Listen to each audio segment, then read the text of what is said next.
back to our channel. Jamie Caponetta here. We are going to be talking today about my decision to get pregnant, even though having 3 dogs, and how I actually told John that I was pregnant. This is Oakley, as most of you may know. He's gonna be sitting next to me today. So a lot of people have been asking me for this video because they want to see how I told John. I did use the dogs to tell him, you're gonna fall, buddy.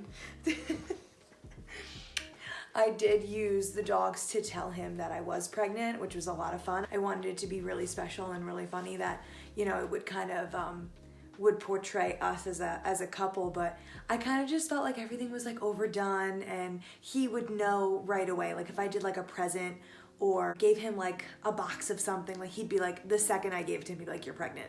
He wouldn't even look at it. So I really wanted to do something where like he was surprised, and I think I got that. So discussing, you know, getting pregnant and really being okay with the situation, being confident that it would work out, that it was the right time, especially with 3 dogs. A lot of people would be like, oh my God, you're crazy. Because we had just adopted Opal.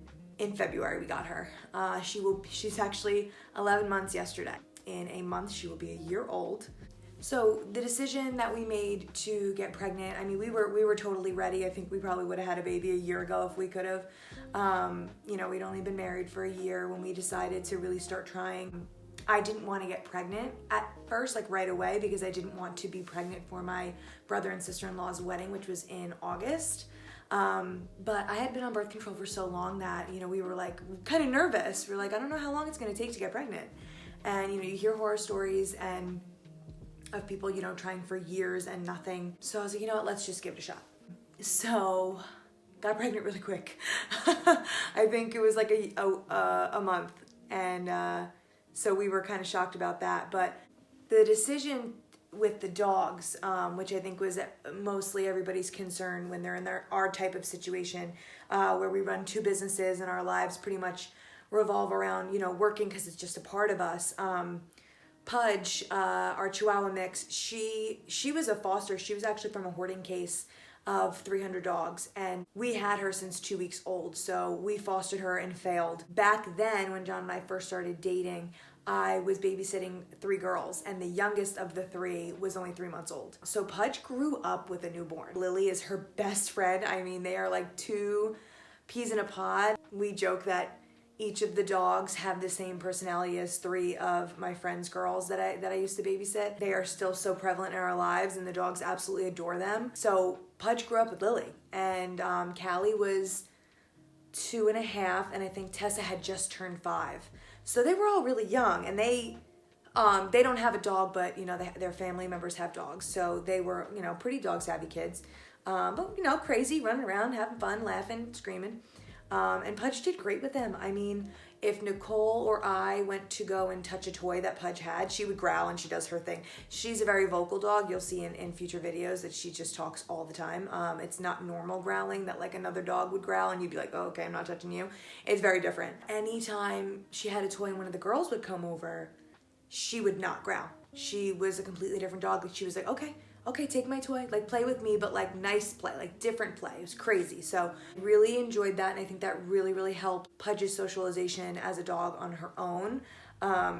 And it really, really helped her, and I think it's gonna help her in the future because we do plan on having multiple kids. Oakley is a pet therapy dog. He is certified with the SPCA in Eatontown, New Jersey, and he adores kids. So he came like this. We didn't have to really socialize him with kids or people in general. He loves people. That's like when we first got him, we were like, he totally needs to be a therapy dog. Like that was definitely something that we knew he needed to be and that he deserved to be. And he has a blast. I mean, he sees these kids. He's got like 20 kids on him at a time. Like they're all like holding him, and he's just looking at me like, am I doing good? He loves kids. So I'm not worried about either of them 2 at all when it comes to the newborn baby coming in March. Opal, like I said before, is 11 months yesterday. She is a blind Catahoula leopard from the south. She was born blind.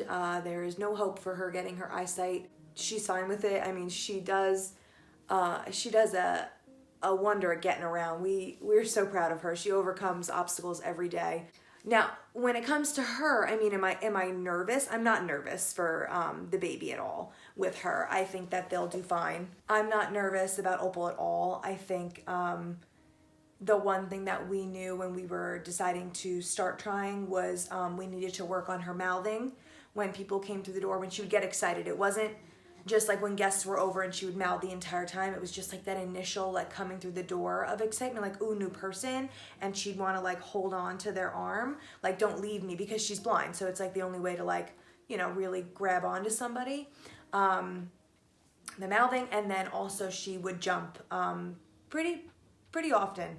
And like most of my clients that come to me for training, when they're little, it's so cute when they jump and this and that, and you know, we fell into that trap even being a trainer. I mean, we're only human. I mean, super cute, blind little white puppy, you know, jumping up on you, you think it's the best thing ever, and then they get bigger and you're like, oh God. So we really worked with her on the jumping, and she never does it anymore. The most she does is when she's trying to chase after Pudge. She wants to be Pudge's best friend, and Pudge wants nothing to do with her. But she'll jump up on the couch or like something like that. But she hardly jumps on people anymore, which I think she's doing a really good job. It's almost like she knows she wants to jump, and I can see her body kind of going like this, and I'll say, and she'll completely stop. She listens very, very well for a puppy.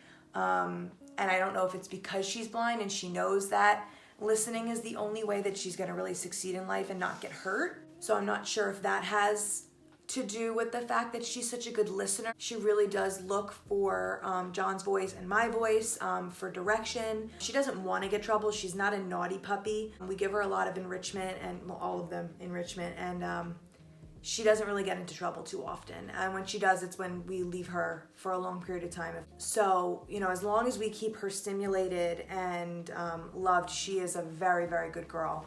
Definitely doesn't try to get in any trouble. So no, I'm not worried about my 3 with the baby coming. They're really good dogs.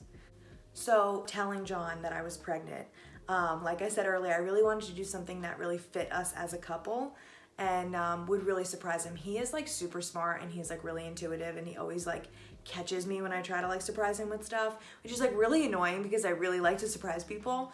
I really, really wanted to do something totally outside the box. So I was like, you know what? Like after all the researching of like, oh, like maybe ordering this online, like he eats a lot of ice cream. So like I was going to get him a spoon that said like, you're going to be a dad or whatever. But, it was just too much. And I was like, you know what? Like there's so many ways for this to go wrong. So I was like, you know, let's just keep it simple. So I took a picture of the 3 dogs together, which is like so unheard of because it's so hard to get the 3 of them in a picture together that actually looks decent, where they're all kind of looking, especially Opal being blind. She doesn't know the look command. It doesn't work for her. So getting a picture of the 3 of them was definitely difficult, but I did do it. And I just used like an app on my phone to kind of create some text and some cute little like bubbles for their thoughts and stuff like that. And it turned out really cute. So I just had the idea of, he was actually at the island sitting, and I just thought, you know, let me just sit here, record him, and see what his response is when he gets the picture. Because I think that was the best way to surprise him. Because he's so smart, and I knew that he was going to pick up on anything else that I did. If I just came out of the back with like a present, you know, like there was no birthdays coming up or like no, you know, fun things to be like, oh, I got you this for how great you've done lately. Like it wasn't anything like that. So I threw that together and actually worked out pretty great. So here is the picture that I sent him, and then the video right after it. I hope you guys enjoy it.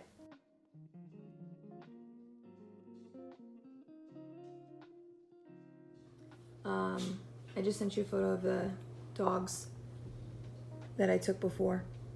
That was really cute.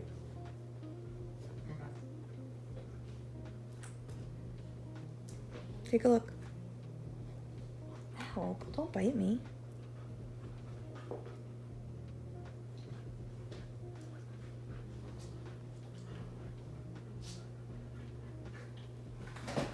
No. No. Thank God. So that was me telling John that we were pregnant using the picture.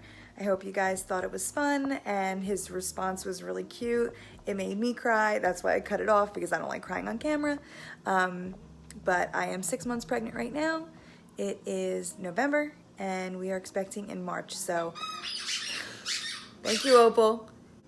I hope you guys enjoyed this video. If you want more like this, please subscribe below and let us know, and we can do any topics you want about our dogs and the baby that's on the way. Everybody have a great day. Bye.